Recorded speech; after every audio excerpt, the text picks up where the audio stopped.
Estamos con el doctor Esteban Gándara, que es especialista en clínica médica, ex médico de planta del programa de enfermedades trombóticas de la Universidad de Ottawa, Canadá, y además es integrante del servicio de clínica médica del Hospital Privado de Comunidad.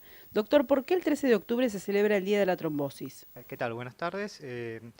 El 13 de octubre se celebra el Día Mundial de la Trombosis porque es el cumpleaños o el nacimiento de Rudolf Virchow. Rudolf Virchow fue una de las primeras personas que describió originalmente la fisiopatología o cómo tendemos a formar coágulos en el circuito venoso y desde hace 5 años se decidió a nivel mundial que esta iba a ser la fecha en la cual nosotros íbamos a conmemorar su aniversario y tratar de crear conciencia sobre esta enfermedad que es tan prevalente y tan grave. ¿Qué es la trombosis venosa profunda o embolia de pulmón? Mire, generalmente contrario a lo que se suele creer, mucha gente nos pregunta si es lo mismo que un infarto agudo de miocardio o un accidente cerebrovascular. Lo primero que tratamos de recordarle a los pacientes que tienen una trombosis es que no es el mismo circuito. No, digamos, el infarto y el accidente cerebrovascular en la mayoría de los casos suelen ocurrir en el sistema arterial y estas son trombosis que ocurren en el sistema venoso, o sea que es cuando ya la sangre pasó y está volviendo hacia el corazón. Definimos una trombosis venosa profunda generalmente como la trombosis que suele ocurrir generalmente en las piernas, puede ocurrir en otros lugares como puede ser los intestinos, digamos, las venas cerebrales u otras áreas, pero las más comunes son las trombosis de las venas de las piernas. Y la embolia de pulmón es la consecuencia más grave de una trombosis venosa profunda, que es un coágulo que se desprende de la pierna, migra a través de toda la circulación e impacta en nuestros pulmones. ¿Son frecuentes este tipo de enfermedades? Sí, lamentablemente sí, son frecuentes y su prevalencia está aumentando. Para tener una idea o en perspectiva, es la cuarta causa o la tercera causa de muerte por causa cardiovascular en el mundo en estos momentos, siguiendo al infarto agudo de miocardio y al accidente cerebrovascular. Y se calcula que uno en 250 adultos va a estar afectado por esta enfermedad durante toda su vida. ¿Son graves este tipo de patologías?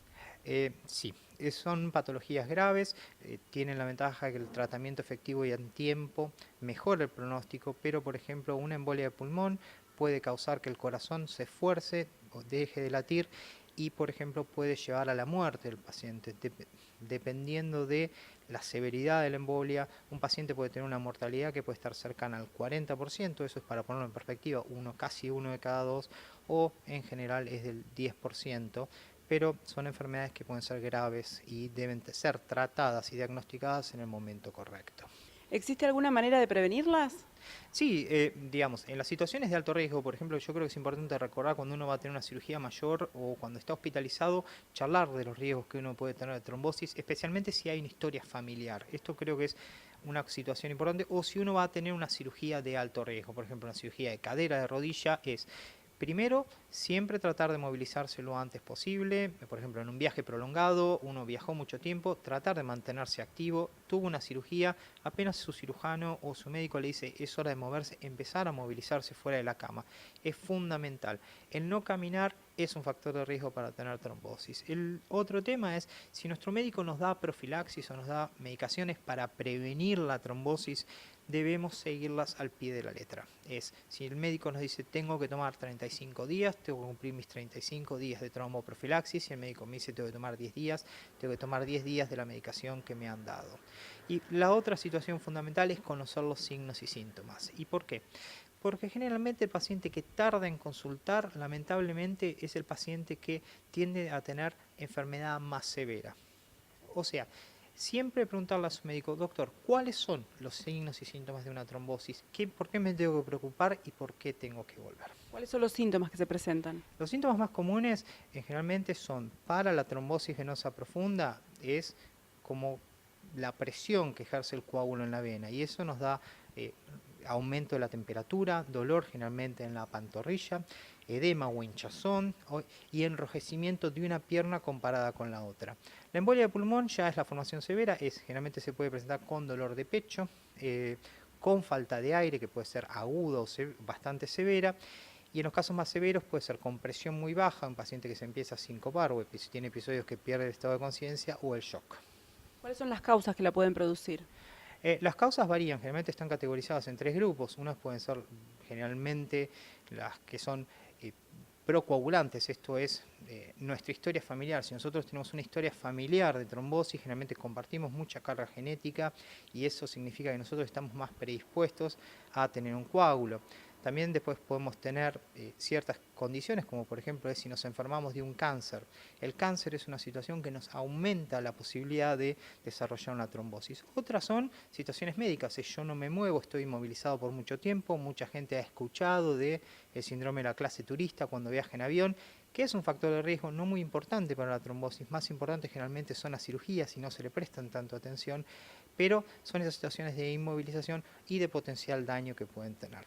También hay drogas que pueden aumentar, por ejemplo, anticonceptivos en personas que pueden estar un poco más predispuestas o que fuman, aumenta también la incidencia de la trombosis. ¿Siempre tiene que haber algún grado de predisposición genética?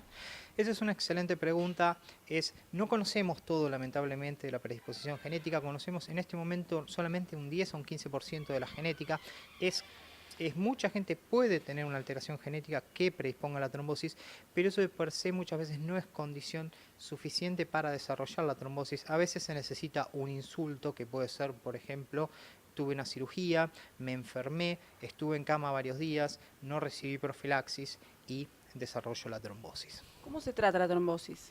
En general, el tratamiento estándar para todos los pacientes son los anticoagulantes. Los anticoagulantes son drogas que lo que hacen no disuelven el coágulo, lo que tienden a hacer es frenar la cascada de coagulación y que dejemos de formar esas trombosis y frenar la extensión, o sea que previenen la migración de nuevos coágulos.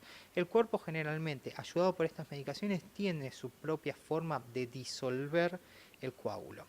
Vienen dos formas, generalmente uno se puede internar y se le puede dar anticoagulantes parenterales, que son inyecciones acompañadas de pastillas, y hoy por hoy ya tenemos pastillas que se pueden dar en forma una vez al día o 2 veces al día, que son tan efectivas como las inyecciones.